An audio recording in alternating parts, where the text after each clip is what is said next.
ശകല കുമ്പളപ്പം ഉണ്ടാക്കാം. ചക്കപ്പഴം കൂടെ കിട്ടിയിട്ടുണ്ടേ, അതുകൊണ്ട് ഇച്ചിരി കുമ്പളപ്പം ഉണ്ടാക്കാം.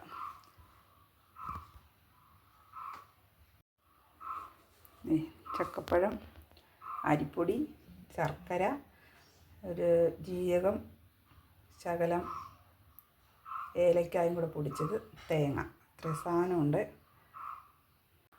ചക്കപ്പഴമേ കുരു കളഞ്ഞ് നമുക്ക് മുഴുവൻ ഈ അരിപ്പൊടിക്കകത്തോട്ട് ആദ്യമേ ഇടണം. എല്ലാം എടുത്തിട്ടാണ് ഇതുപോലെ കുരു കളഞ്ഞ് അരിപ്പൊടിയിൽ ചക്കപ്പഴം എല്ലാം ഇട്ട് ഇനി ഇതിനകത്തോട്ട് തേങ്ങ, പിന്നെ ഏലക്കായും ജീരകവും കൂടെ പൊടിച്ചത്, ഇനി ലേശം ശർക്കര ഇട്ടുള്ള ചക്കപ്പഴത്തിന് മധുരമുണ്ട്, പിന്നെ ഒരു ചെറിയൊരു സ്പൂൺ ഉപ്പ് പൊടി. ഇത് നല്ലതുപോലെ കുഴച്ച് റെഡിയാക്കാം. ഇതുപോലെ ഞാൻ കുഴച്ച് നല്ലതുപോലെ ഇളക്കി യോജിപ്പിച്ച് വെച്ചിട്ടുണ്ട്. ഇത് 1/2 മണിക്കൂർ നമുക്കൊന്ന് റെസ്റ്റ് ചെയ്യാൻ വയ്ക്കാം.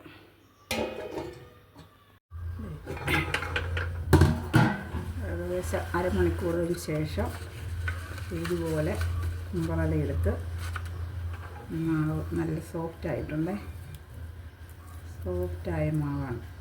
ഇതുപോലെ ആവശ്യത്തിന് ഈ ഇല ഇതുപോലെ ഇങ്ങനെ മടക്കി ഇങ്ങനെ ഇറക്കുക. കണ്ടോ, ഇഡലി പാത്രത്തിൽ ഇതുപോലെ മുഴുവൻ ഇതുപോലെ അങ്ങ് വെച്ച്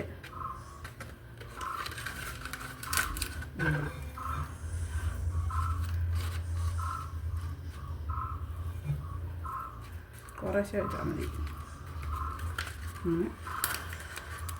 ഒരു അരമണിക്കൂർ ഇതുപോലെ എല്ലാം അങ്ങനെ സെറ്റാക്കി വയ്ക്കാം. ഇഡലി പാത്രത്തിലെല്ലാം പെറുക്കി സെറ്റാക്കിയിട്ടുണ്ട്. ഇത് 1/2 മണിക്കൂർ അടച്ച് വെച്ച് നല്ല തീയിൽ വേവട്ടെ.